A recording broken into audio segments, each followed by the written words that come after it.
Hola, ¿qué tal? Pues buen día. Continuando nuevamente con las presentaciones, vamos a hablar acerca de lo que es el trastorno de pánico. Aquí cabe resaltar lo siguiente. Para este tema, pues es obvio que ustedes ya revisaron la guía de práctica clínica relacionada a lo que es el trastorno de ansiedad generalizado, porque dentro de esta guía de práctica clínica viene lo que corresponde a lo que es el trastorno de pánico. Por eso hago mucho hincapié. Inclusive, pues ustedes se van a dar cuenta en la clínica, en los diagnósticos diferenciales, en la sintomatología, en las escalas que se pueden llegar a utilizar para, en este caso, la evaluación del diagnóstico en el paciente o en la paciente, pues prácticamente es a través de una sintomatología que es muy parecida entre las diferentes patologías. Por eso pues nos apoyamos, por ejemplo, del test de Hamilton, la escala tipo Beck, en donde pues hacemos preguntas relacionadas a que, por ejemplo, pueden cursar con una sintomatología muy parecida, muy desencadenante de lo que serían síntomas semejantes, pero que sí tienen un diagnóstico diferencial y que inclusive pues el tratamiento es diferente. Para eso pues también tomar en cuenta el sistema de referencia, contrarreferencia, lo que en la presentación pasada estuve repitiendo muchas veces. Cuándo corresponde a primer nivel, cuándo es de segundo nivel, cuándo fluctúa el tratamiento, cuándo es refractario, cuándo hay fracaso en el tratamiento y que inclusive pues este se tiene que referir a segundo o a tercer nivel. Importancia estar revisando lo que serían los algoritmos de las guías de práctica clínica para saber qué es lo que van a hacer con sus pacientes. Entonces, bueno, vamos a empezar a hablar acerca del trastorno de pánico. En la introducción, pues tenemos que hay una alteración que se puede presentar en diferentes niveles de semejanza del desarrollo humano. Hay que tomarlo como referencia por la parte no solamente biológica, sino social, cultural, emocional y psicológica que pueda estar presente en la persona o en el paciente. Aquí tenemos la cuestión también muy ligada a lo que sería lo cognitivo y lo conductual, que también gran parte de que se desencadene este tipo de patologías, pues tiene una índole o un componente de tipo idiopático. Definiciones, pues vamos a hablar acerca de lo que es pánico, ataques de pánico, trastorno de pánico y agorafobia.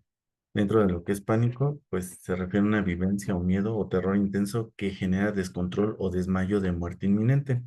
Aquí voy a abrir una pausa porque dentro de lo que a nosotros en homeopatía, pues sabemos que nos va a importar, pues sobre todo serían en este caso, pues los síntomas ligados al diagnóstico, de acuerdo al CIE-10 y 11, la clasificación internacional de enfermedades, por ejemplo, en miedo, qué medicamentos podemos utilizar y que en este caso, pues de acuerdo a la individualidad, siguiendo una ecuación terapéutica, sería el medicamento de prescripción basado en la ley de semejantes, el medicamento Similibund, que sería algo que ustedes pues más adelante van a ver, que se le conoce como el diagnóstico medicamentoso, una vez hecha la toma del caso y una vez analizado sus síntomas, haber obtenido su concepto totalizador y haber realizado para la precisión, en este caso una repertorización que genera sensación de descontrol, desmayo o misma muerte inminente. Dentro del ataque de pánico, pues aquí tenemos una serie de síntomas, los cuales pues, pueden estar presentes en mayor o menor medida en los pacientes.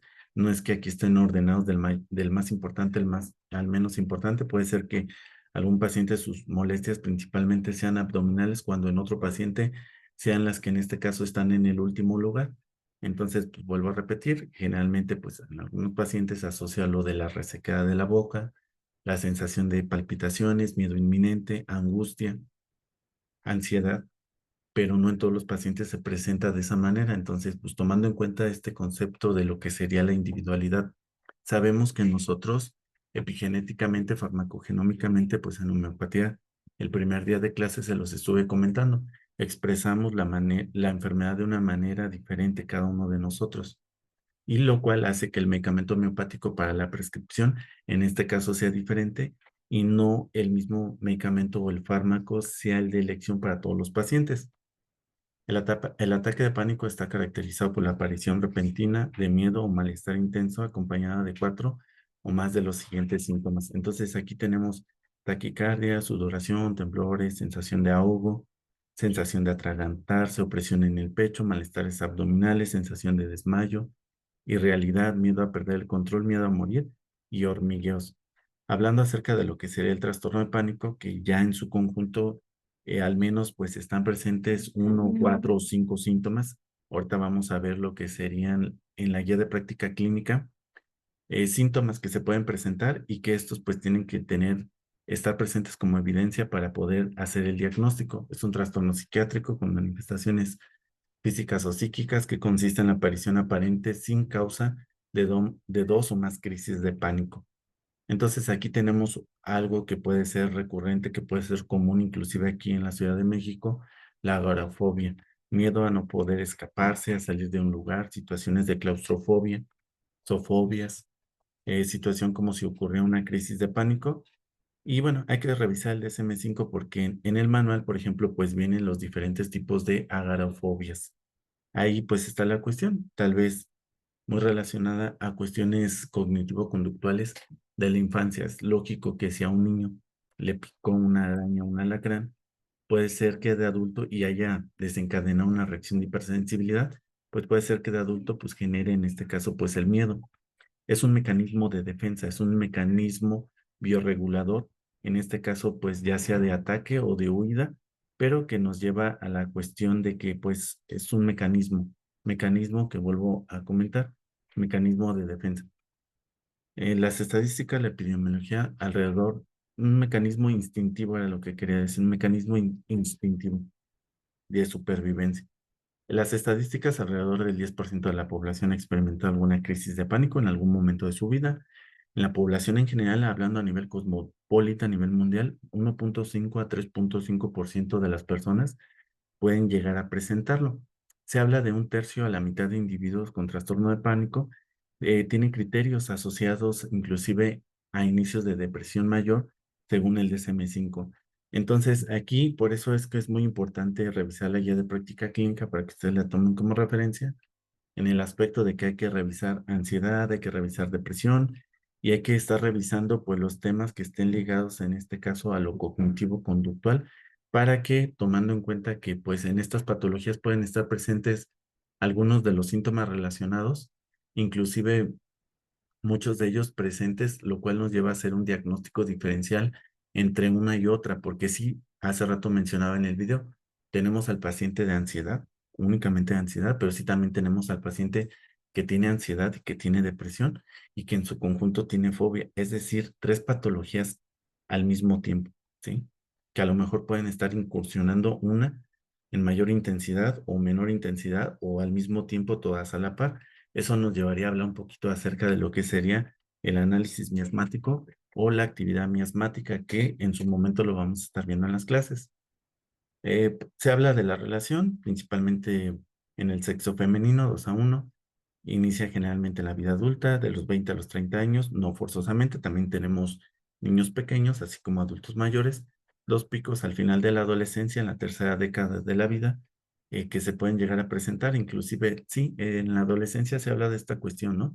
El plan y el proyecto de vida, lo que hace que pues, la persona pues, no solamente presente como los miedos, sino que cuál va a ser su, su respuesta que va a tener ante, pues, qué situaciones va a enfrentar relacionadas a su proyecto de vida, ¿no? No solamente en lo educativo, sino lo social, cultural. Por eso les estoy comentando plan y proyecto de vida, que ahí es un tema, pues, un poquito complejo, es hablar de ello, pues, tal vez como media hora, pero sí, el joven puede llegar a experimentar miedo a qué va a pasar con su vida o cuál va a ser su nuevo proyecto de vida.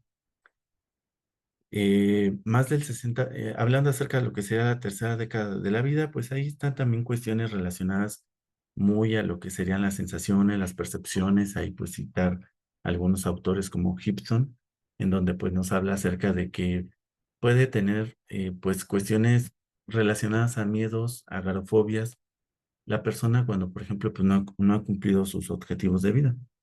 Más del 60% de pacientes han tenido o tendrán un episodio de depresión mayor, más intentos de suicidio, puede estar generado, puede estar asociado, inclusive estas dos patologías directamente a lo que sería el mismo trastorno de pánico, lo cual pues pueden llegar a llevar al paciente a una situación mediática de lo mencionado. Recuerden lo que se les comentó, la cuestión del internamiento, la cuestión de la valoración por psiquiatría en una unidad hospitalaria en donde el paciente no se puede dar de alta hasta que no haya habido la valoración por parte del médico especialista. Repito mucho porque pues debe de quedar claro para ya después pasarnos a lo que va a ser el tema, propiamente y lo que serían los medicamentos homeopáticos sugerentes para el tratamiento, factores de riesgo, genéticos, de personalidad, infantiles, estrés. Ahorita pues vamos a ver, menciona algunos de ellos. En los genéticos, pues se habla acerca de una historia familiar relacionada de ansiedad. Sí tiene que ver mucho esta cuestión del temperamento, la cuestión de las etapas del neurodesarrollo, temperamento, carácter, parientes de primer grado con trastornos de pánico, pues se habla de un criterio amplio, ¿no? Si el familiar, en este caso la mamá, el papá, los mismos abuelos tuvieron trastorno de pánico, desde un 18 hasta un 41% en cuestión de prevalencia, lo más seguro es que la persona ahora, hoy el paciente, va a presentar trastorno de pánico escénico, por mencionar el ejemplo, ¿no? Mayor concordancia en gemelos monocigotos comparados con los dicigotos, probable asociación a trastornos de pánico con estos cromosomas, aquí se los mencionamos algunos. Rasgos de la personalidad: baja resistencia al estrés, manifestado en alta reactividad ante alguna situación estresante. Pues aquí se habla mucho, un tema bastante amplio, ¿no? Mencionar la cuestión de pues, el joven hoy en día no tener una cuestión de cero tolerancia a la frustración. Si no, pues lo puede llevar a trastornos de ansiedad. Sensibilidad ansiosa, síntomas ansiosos cognitivos relacionados con sensaciones corporales. Entonces, lo que les estoy comentando, ¿no? Que nos lleva a una cuestión muy importante: miedo al fracaso, comorbilidad con trastornos psiquiátricos, aquí también, cuestiones de hacer diagnósticos diferenciales y hablar acerca de los trastornos de la personalidad. Antecedentes infantiles, aquí tenemos historias de abuso sexual, agresión física, antecedente personal de ansiedad durante la infancia o adolescencia, tal cual maltrato infantil asociado a ruptura repentina de una relación interpersonal íntima. También tal una cuestión ahí que lleva mucho, por ejemplo, principalmente la codependencia. Entonces, hoy en día, pues hablando acerca de la codependencia, pues genera una cuestión de seguridad. Y si la persona, por ejemplo, vamos a suponer una relación amorosa, en el noviazgo, rompe con esa persona la cual le generaba protección, sobreprotección, pues hoy va a pasar con esta persona que pues va a presentar miedos, ¿no? Ansiedades, fobias. ¿Por qué? Porque prácticamente pues la otra persona era la protectora, ¿no? En la relación. Estrés: individuos con calidad de vida estresante, más en ataques de pánico, consumo de sustancias psicoactivas, psicoestimulantes, mismas drogas, estupefacientes, y personas que tengan ideación suicida como antecedente o que han llegado a tener conatos o intentos de hacerlo. Criterios diagnósticos: bueno, pues aquí hablamos ataques de pánico, imprevistos recurrentes. Un ataque de pánico es la aparición súbita de miedo intenso, de malestar intenso que alcanza su máxima expresión en minutos y durante este tiempo se producen 4 más síntomas. Entonces aquí tenemos pues del 1 al 13, como les comentaba hace rato, no forzosamente aquí el de palpitaciones, pues tomando en cuenta pues las estadísticas que a veces se generan como resultados, pues se pone en primer lugar, porque a lo mejor la mayoría de los pacientes es el síntoma principal que llegan a presentar: sudoración, temblores, sacudidas, dolores, molestias, escalofríos, perdón. Y bueno, si ustedes se dan cuenta, pues es lo que comentaba hace rato, ¿no? Una cuestión no solamente física, sino también de tipo cognitiva conductual. Al menos uno de los ataques le ha seguido en un mes o en más. En uno de los hechos siguientes: inquietud o preocupación acerca de otros ataques o consecuencias, pérdidas de control o un ataque de corazón o que va a perder la razón o que se puede volver loco, que también está este tipo de síntomas presentes en varios medicamentos homeopáticos. Un cambio significativo de mala adaptación en el comportamiento relacionado con ataques, comportamiento, por ejemplo, ahí, entre paréntesis, ¿no? Destinado a evitar ataques de pánico, como evitación del ejercicio, situaciones no familiares y lo que sería también el miedo a la confrontación o a la afrontación, por ejemplo, cuando la persona se equivocó o ha obtenido resultados que en este caso son de índole negativa. La alteración no solo se puede atribuir a los efectos fisiológicos de sustancias, de una droga o un medicamento, ni a otra afección médica. Por ejemplo, hay este, hipertiroidismos, trastornos cardiopulmonares que pudieran estar presentes relacionados a lo que serían las sensaciones de las palpitaciones, la taquicardia, la taquipnea, la alteración no se explica por otro trastorno mental, entonces aquí tenemos que tener en cuenta esto que pues sería aquí, por ejemplo, esto, ¿no? Que vemos que sí haya una relación causa y efecto y que en el paciente sí genere pues tal cual la ansiedad, el miedo, la agorafobia, en este caso hablando acerca de lo que sería pues miedo de concentraciones, multitudes o la cuestión relacionada a lo que serían animales, en donde sí evidentemente se ponen presentes los síntomas físicos a nivel de signos, en donde sí están manifestados de manera subjetiva y objetiva. Por eso, pues, tomar en cuenta que se utilizan escalas para medir lo subjetivo y lo objetivo.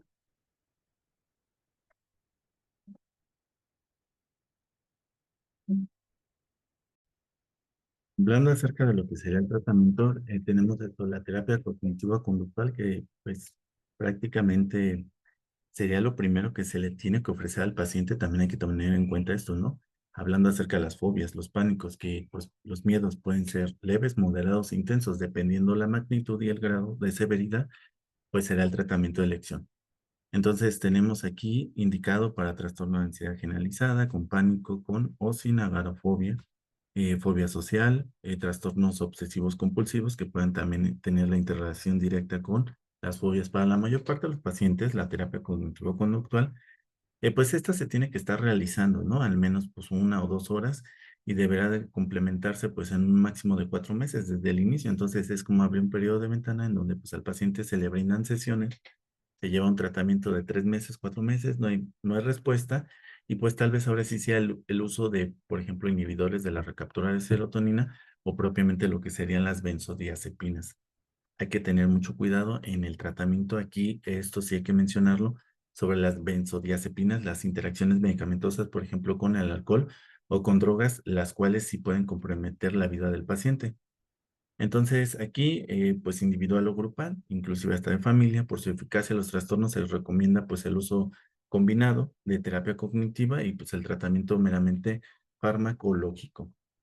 Hablando acerca de esto, la evidencia, las recomendaciones, aquí esto es tal cual de la guía de práctica clínica, pues nos menciona esto, ¿no? Corresponden a la información disponible organizada según criterios relacionados con las características cuantitativas, cualitativas y pues estos de los resultados que se originaron. En el diagnóstico hay que tipificarlo según los síntomas clínicos, lo acabo de mencionarlo, ¿no? En el primer contacto de salud es importante la monitorización con estudios clínicos para un manejo óptimo. Miren, la guía de práctica clínica resalta mucho que pues para el tratamiento pues es meramente clínico, pero sí hay que tomar en cuenta pues la parte de que pues nosotros al referir a los pacientes pues tienen que tener estudios. Entonces ahí habría que ver la cuestión de ver si no hay deshidratación, que si hay deshidratación pues hay que ofrecerle pues un tratamiento al paciente porque puede ser algo que esté ligado principalmente pues a una misma ansiedad, una misma depresión o lo que viene relacionado a esta cuestión de trastornos de pánico. Los medicamentos que pueden ayudar a tratar el trastorno son los inhibidores selectivos de la recaptura de serotonina, aquí pues mencionamos alguno, asimismo como los antidepresivos tricíclicos.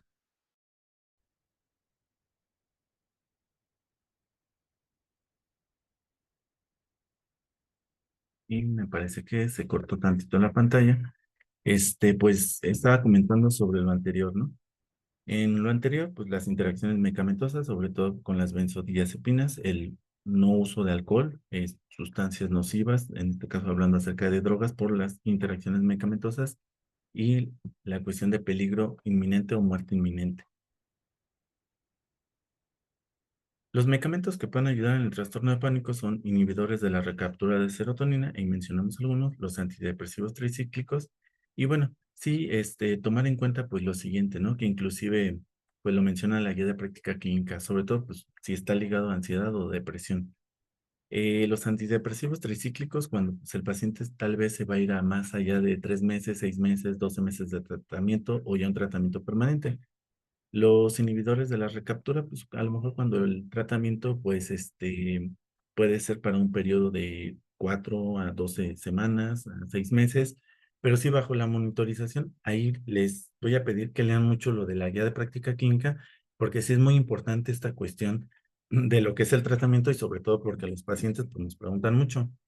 Aquí tenemos como anexos, ¿no? Tenemos la escala de Hamilton, tenemos ahí pues en donde pues vienen algunos, ahorita la vemos en la guía de práctica clínica, algunos de los síntomas. Es un test en el cual pues el paciente te tiene que ir señalando la intensidad, tomando en cuenta que pues el 4 es el síntoma más grave.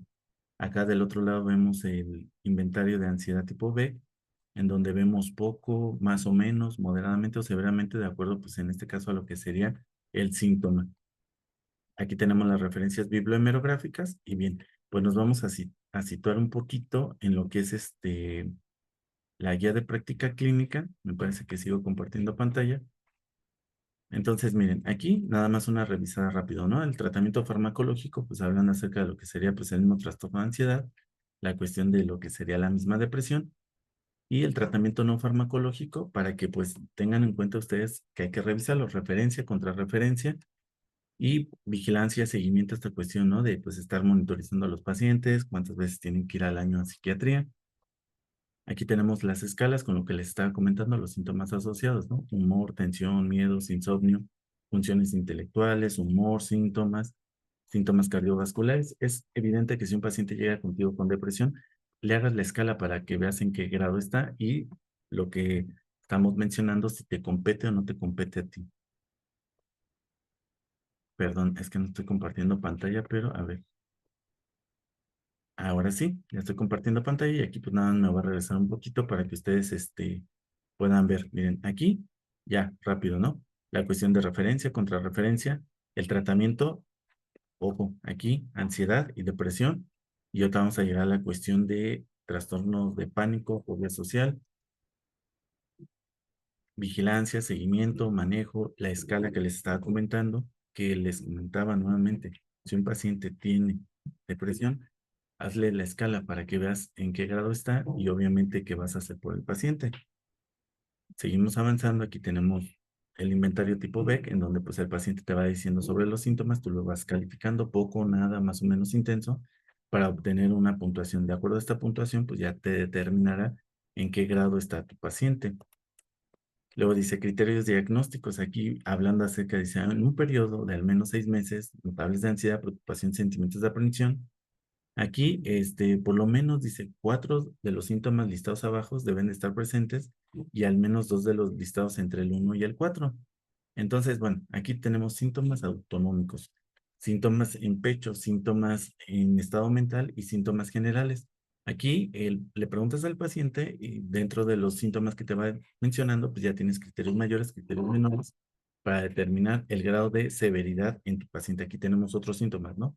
No específicos en el trastorno, pues bueno, hacer énfasis en, aquí como lo dicen, ¿no? Satisfacen todos los criterios de pánico, de ansiedad, de obsesivo compulsivo y pautas para el diagnóstico en los trastornos de ansiedad. Entonces aquí están las pautas, los síntomas psicológicos, vegetativos, la cuestión cognitivo-conductual y cuando se limita, cuando, por ejemplo, pues es la cuestión de un tratamiento coadyuvante complementario, en donde pues aquí tenemos nosotros que mencionar lo siguiente. Fíjense, vienen fobias sociales, incluye antropofobia, neurosis social, aquí zoofobias, claustrofobias, acrofobias, en el trastorno de pánico, pues ataques de pánico, estados de pánico, pánico escénico, trastornos de ansiedad generalizada, pues que se pueden acompañar de otros síntomas como aprehensión, tensión muscular, hiperactividad. Ahí, este, neurosis, ansiedad, neurastenia, trastorno obsesivo compulsivo, que ya después hablaremos de estas patologías, que incluyen neurosis obsesiva, obsesiva compulsiva, fobia, por ejemplo, social, miedo a los exámenes, ahí no sé si lo alcanzaron a ver, y pues aquí la serie de medicamentos, ¿no? Que serían, pues en este caso, los más recomendados para la patología. Como les comentaba, hay que revisar en este caso el algoritmo. De los algoritmos, pues es importante que los estén analizando y revisando para que no se les olviden y sobre todo, pues aquí, ¿no? Cuando sí hay que remitir, cuando no hay que remitir al paciente y cuando inclusive pues, tú lo puedes manejar en primer nivel. Bueno, pues sin más por el momento, pues que tengan un bonito día. Hasta luego.